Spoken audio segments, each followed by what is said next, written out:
কাশিমপুর কারাগারে কয়েক মাস বন্দী ছিলেন এই সময়ের আলোচিত সাবেক সাংসদ গোলাম মাওলানা রনি। সেই সময় একই কারাগারে ছিলেন কাদের মোল্লা সহ অনেক ভিআইপি বন্দী। কাদের মোল্লার সাথে কাটানো কিছু সময় নিয়ে সাংসদ রনি স্মৃতিচারণ করে একটি স্ট্যাটাস দিয়েছেন ফেসবুকে। উইকলি পলিটিশিয়ানের দর্শকদের জন্য স্ট্যাটাসটি হুবহু প্রকাশিত হলো। এরকম আরও ভিডিও পেতে আমাদের চ্যানেলটি সাবস্ক্রাইব করে বেল বাটনটি প্রেস করে রাখুন। রনি সে লেখায় লিখেন, ছোট্ট একটি ব্যক্তিগত দায় থেকে আজকের লেখাটির অবতারণা। কাশিমপুর জেল থেকে মুক্তির দিন সকালেই ঘটল ঘটনাটি। মুক্তি লাভের আশা আর জেল গেটে পুনরায় গ্রেফতার হবার আশঙ্কার দোলাচলে দুলতে দুলতে আমি আমার মালপত্র গুছাচ্ছিলাম।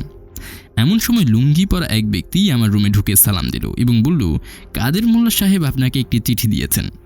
মুহূর্তের মধ্যে আমি কিং কর্তব্যে বিমূঢ় হয়ে পড়লাম। সিদ্ধান্ত নিতে পারছিলাম না চিঠিটি কি গ্রহণ করব নাকি ফেরত পাঠাবো।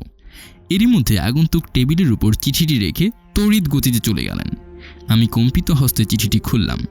একটি ছেঁড়া ছোট কাগজে 3 থেকে 4টি বাক্য লিখেছেন কাদের মোল্লা, কিন্তু বাক্যগুলোর তির্যক অভিব্যক্তি আমাকে যারপরনায় আহত করল। সেই চিরকুটের ইতি কথা বলার পূর্বে আরও কিছু প্রসঙ্গ পাঠকগণকে জানাতে চাই। কাশিমপুর জেলে ঢোকার পর আমার জেলমিটগণদের নিকট কাদের মোল্লার সম্পর্কে বহু কথা শুনছিলাম হররোজ। বিশেষ করে খাবার টেবিলে তার সম্পর্কে আলোচনা হতো সবচেয়ে বেশি।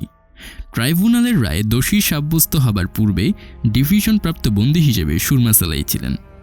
ডায়াবেটিস রোগী। খাবার টেবিলে বসে প্রথমেই বলতেন কিছু খাবেন না, তারপর একটার পর একটা খাবারের দিকে তাকাতেন। শিশুর মতো হাসি দিয়ে বলতেন, গোস্তের রংটা বোধহয় ভালোই হয়েছে। তারপর মাহমুদুর রহমান সাহেবের দিকে তাকিয়ে বলতেন, ঘ্রাণটাও তো চমৎকার। মীর কাসিম বা অন্যদের দিকে তাকিয়ে এমন ভাব করতেন যেন কাদের মোল্লা সাহেবকে খাওয়ার জন্য একটু অনুরোধ করেন। একসময় তিনি অনুরোধে সাড়া দিয়ে খাওয়া শুরু করতেন এবং হই হুল্লুর হাসি তামাশা এবং নানা রকম গল্প উপাখ্যান বলে পুরো খাবার টেবিল মাতিয়ে রাখতেন। বিষণ্ণ বন্দীরা তাই কাদের মোল্লার উপস্থিতিকে এক ধরনের প্রশান্তি হিসেবে গণ্য করত। আমি যখন জেলে ছিলাম তখন কাদের মোল্লা ছিলেন অন্য সেলে সাধারণ বন্দীদের মতো। যুদ্ধাপরাধের সাজাপ্রাপ্ত আসামি হিসেবে তার প্রতি ছিল জেল কর্তৃপক্ষের সতর্ক প্রহর। ফলে প্রতি বিকেলে পাশাপাশি সেলের বন্দীরা নিজেদের সীমানার প্রাচীর দরজার সামনে দাঁড়িয়ে কথাবার্তা বলার চেষ্টা করত। আবার পুরনো বন্দীদের কেউ কেউ রাস্তায় বের হয়ে আসতো, কিন্তু কাদের মোল্লাকে সেই সুযোগ দেওয়া হতো না। কাদের মোল্লার সেবক সকাল বিকেলে আমাদের সেলে আসতো ফ্রিজ থেকে ইনসুলিন নেবার জন্য। জেল কর্তৃপক্ষের অনুমতি নিয়ে কে বা কারা যেন সুরমা সেলে ছোট্ট একটা ফ্রিজ বসিয়েছিল কেবলমাত্র কাদের মোল্লার ঔষধপত্র রাখার জন্য। সেই ফ্রিজে কাদের মোল্লার ডায়াবেটিসের ওষুধপত্র থাকতো। সেবক যখন ওষুধ নিতে আসতো তখন তার নিকট থেকে কাদের মোল্লার সম্পর্কে টুকটাক জানতে পারতাম। বন্দি জীবনের নিরন্তর সময় যেন আর কাটতে চাইতো না। ফলে আমার সময়টুকুকে যথাসম্ভব আনন্দমুখর করার জন্য সর্বাত্মক চেষ্টা করতাম। যার যত জ্ঞান বা প্রতিভা ছিল সবাই উজাড় করে দিতাম সহযাত্রীদেরকে আনন্দ দেওয়ার জন্য। একদিন বিকেলে বসেছিলাম সুরমা সেলের বারান্দায়। পাশাপাশি চেয়ার নিয়ে আমরা সবাই গিয়াসউদ্দিন আল মামুন, মাহমুদুর রহমান, মীর কাশেম আলী আর এটিএম আজহার। হঠাৎ নীরব হয়ে গেলাম অজানা কারণে। অর্থাৎ বলার মতো কোনো কথা ছিল না কারো মুখে। হঠাৎ মামুনি বলে উঠল, এই সময় মোল্লা ভাই থাকলে আমাদের সবাইকে গান শোনাতেন। জামাতের লোক আবার গান গায় নাকি? মনে মনে টিটকারি কেটে জিজ্ঞাসা করলাম, কি গান গাইতেন? রবীন্দ্রসঙ্গীত। অসাধারণ তার গায়কী গলা আর সুরের ঢং। মাহমুদুর রহমান বলেন, আমি নিজে টুকটাক গাইতে জানি, তাই প্রস্তাব করলাম কিছু একটা গাওয়ার জন্য। তার আগ্রহ দেখালে আমি একটি রবীন্দ্রসঙ্গীত করলাম। মনে কি দ্বিধা রেখে চলে গেল। সবাই শুনলেন এবং প্রশংসা করলেন। তবে কথা বললেন যে আমার চেয়েও কাদের মোল্লা সুন্দর করে গান করেন। তার গান পরিবেশনের সময় তিনি উপস্থিত লোকজনদের সঙ্গে এমনভাবে চোখের ভাব বিনিময় করেন যে শ্রোতাগণ তার সঙ্গে গুনগুনিয়ে কণ্ঠ মেলাতে বাধ্য হন।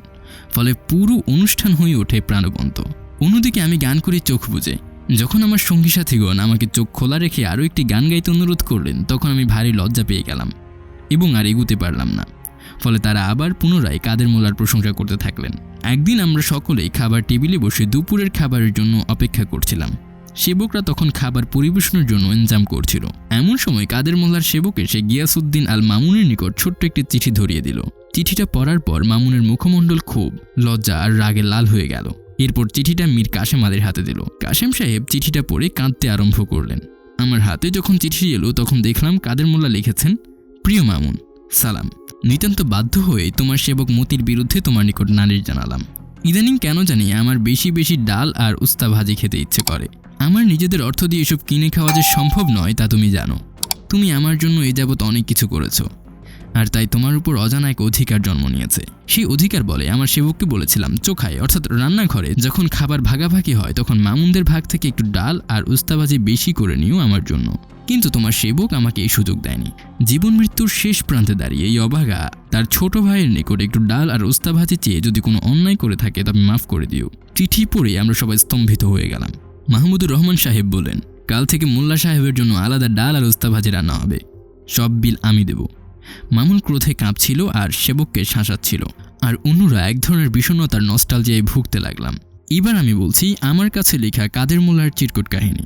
তিনি বলছেন, প্রিয় রনি, যদি কখনো সময় পাও এবং তোমার ইচ্ছা হয় তবে আমার ফাঁসির পর একবার হলেও বলো বা লিখো, কাদের মোল্লা আর কসাই কাদের এক ব্যক্তি নয়। আমার আত্মা কিয়ামত পর্যন্ত কাঁদবে, আর কসাই কাদের তখন কিয়ামত পর্যন্ত অট্টহাসি দিবে।